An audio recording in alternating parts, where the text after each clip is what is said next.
పని ఊరు వాడ అనుకున్న గాని మహారాజు నాకు నవాడు.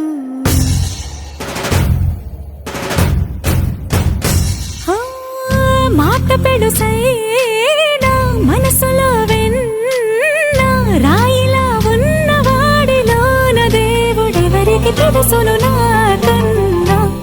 సూసేకి అగ్గిరవ్వ మాదిరే ఉంటా.